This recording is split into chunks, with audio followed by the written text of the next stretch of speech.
Here's the last one, or second to last one. It's interesting to me for multiple reasons. Justin Bieber just sold his music rights to Hipgnosis Song Records for $2 million. 200, I'm sorry, 200 million, excuse me, $200 million. And he sold 100% of his rights. It's unclear whether his record label sold it as well. I'm guessing Hipgnosis is going to own a huge chunk. His record label owns the chunk that they already owned. It's not like Justin Bieber owned 100% of his stuff, but 100% of whatever Justin Bieber owned is now in the hands of Hipgnosis, who works very close with the private investment banking company Blackstone. Not BlackRock, but Blackstone. I don't know the connection, but similar name.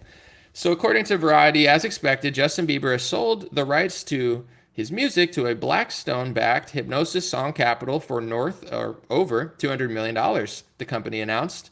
The deal includes Bieber's shares of his publishing and record music catalog, which Bieber had master recordings and neighboring rights for the entire catalog and publishing rights, comprising of over 290 titles released before December 31st, 2021.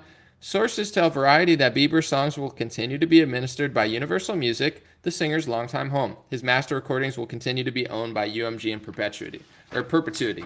So whatever percentage he owned, I don't know if it was 10%, 20%, 50%, I have no idea what he owned, but he's selling all of his shares of his music to Hipgnosis Records. Now they're partnered with Blackstone. I just want to read a little bit about Blackstone because it's interesting what's happening with the music industry.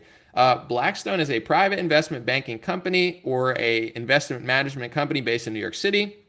Blackstone's private equity business has been one of the largest investors in leveraged buyouts in the last 3 decades, while its real estate business has actively acquired commercial real estate. CEO Stephen A. Schwartzman, founded by Schwartzman and Peter G. Peterson. I think that's funny, Peter Peterson. It's a cool name. Anyway, so why would a private investment banking company be getting into the music business and buying a bunch of music? Well, according to, and this isn't Blackstone, but I guess he partnered with Blackstone with Hipgnosis. I think Hipgnosis' founder, his name is Merck. He's got some Greek last name, or he's a Greek guy. Anyway, there's a lot of articles I've been reading about him, and he's saying, music is the new oil and gold, and, we're treating it as a huge investment. If we own music over the next 100 years, that's very valuable. And it's true. I mean, it's business-wise, it makes a lot of sense, and that's what these private investment banking companies merging with record industry are doing. Is just they're going out there and buying people's entire catalog so they own it for eternity, I guess. When Neil Young was in the news, if you guys remember Neil Young saying, "Oh, I'm going to take my music off of Joe Rogan, or if Joe Rogan doesn't shut up about alternative medications, I'll take all my music off of Spotify." Ooh, I like Neil Young, but shut up, dude. Anyway, Neil Young also inked a deal with Hipgnosis Song Records prior to him saying that, and he didn't even own all his music anyway. He sold a lot of it to Hipgnosis, I think $100 million deal, and he's got even more music than Justin Bieber, I think over like 1,000 songs or something, but he already didn't even own that much of his music. So I see a few things here happening. One, and I thought about it, this already could happen because if you're like Universal owns a big portion of everybody's music, Sony owns a big portion of everybody's music. I don't know all the record labels, but there's like 3 or 4 that own pretty much everything. And then there's a small group. Hipgnosis is growing because they're buying catalogs.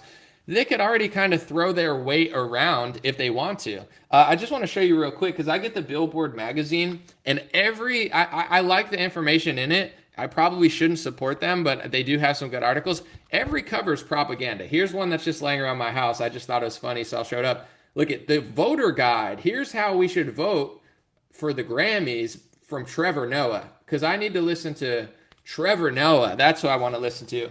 The other one, it's MGK in a dress. It's Stephen Lacey in a dress, this new artist. It's, Post Malone in a skirt. It's like within the last year, 3 of the covers have been men wearing dresses and skirts. If it was once in a while, it's like, yeah, it's the music industry. Everybody acts a little quirky, but the agenda is so overt. They got a fist on one. They're pushing votes. Like the left wing social activist slash feminism, feminizing of men agenda is so overt and obvious. It's like just reading this, like the propaganda is so extreme, it's just like in your face. Make it a little sneakier so people are like more into it. But anyway, they own so much real estate, so they could already pretty much shift society based on the messages that they're sending in their music. And if you have a great message, or you want to maybe be conservative, maybe you want to vote for like Trump or DeSantis, and you want to like use your platform like Taylor Swift to be like, hey, I'm voting for Trump, like Kanye did, or hey, I'm voting for, or yeah, hey, I'm voting for, I want to vote for Republicans in this midterm. Do they want you to do that? So they already kind of, in my opinion, control society.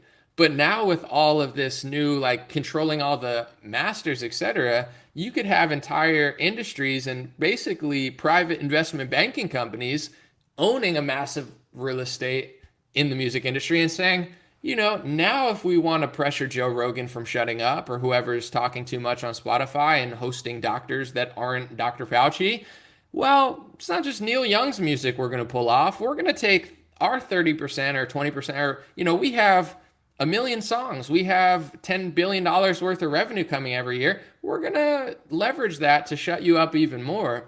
So I see that kind of as the direction. They're owning, just like if you own a lot of real estate, you own a lot of stuff, you get to kind of influence decisions and have a bigger say than the average voter. So it'll be interesting to see where this goes in the music industry, with basically banking companies buying massive, massive chunks of real estate. But like I said, they already can pretty much do that just with the record labels, because the record labels own a lot. Two things I want to say. First of all, I have a song coming out on Friday at like 12 o'clock midnight. It's called Thought Leader. I haven't, but I'll probably post in the description the link. Me and Bryson last year, we hit #2 on the Billboard charts for a week, only a week, but still pretty cool. #2 for most sold rap song in digital sales out of every rap song in the world. That was pretty cool. I would like to get another Billboard plaque and a Billboard thing. So if people support, it's just cool to send a message to the music industry, even though we don't have banking investment firms behind us and record labels, to compete with these people and show them that there's still a lot of people out there that want a real message. This is my best lyrics in a while. Thought Leader, I'll post the link after. Thanks to everybody pre-ordering on iTunes and Amazon. I appreciate it. I would really love to chart and just send a message to the music industry. Also, I wanted to just wrap it up with Justin Bieber and the $200 million. Is that a good deal? Here's my opinion. I mean, $200 million, it's like you can't really lose with that much money. Yeah, it's nice to own your music. Obviously, he probably could have made more than that over the next 30, 40 years with all that music. But who can really complain? And, here's 200 million. We take all your music. You can go do whatever you want. He could make a movie. He can make new music and own his new music.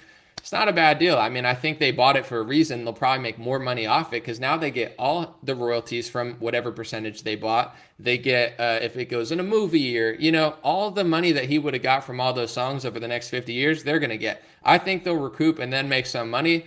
But I see the both sides. It's like, if you're a music artist, it takes a while to get that money, and, it might not be the path you want to do. Maybe you just want to be rich forever.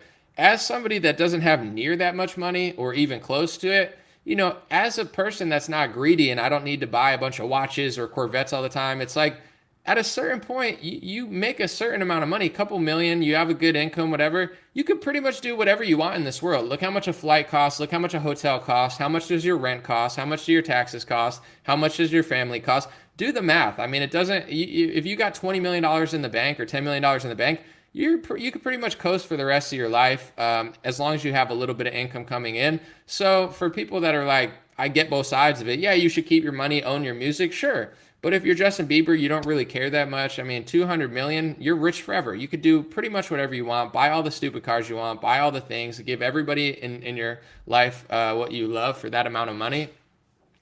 That's fine. And I personally, I don't dislike Justin Bieber, but I don't see him as somebody that's like making music that he really cares that much about. Like, I'm not saying he doesn't care about it, but you get what I'm saying? It's not like, oh, I need to really own this stuff. He was like 15 years old and they're like, baby, baby. And then he did some cool EDM songs, and, he's done some newer cool stuff with rappers. I don't think it's that close to his heart and soul where he really needs to collect royalties on that and see where the things go. It's like, whatever, get rid of it.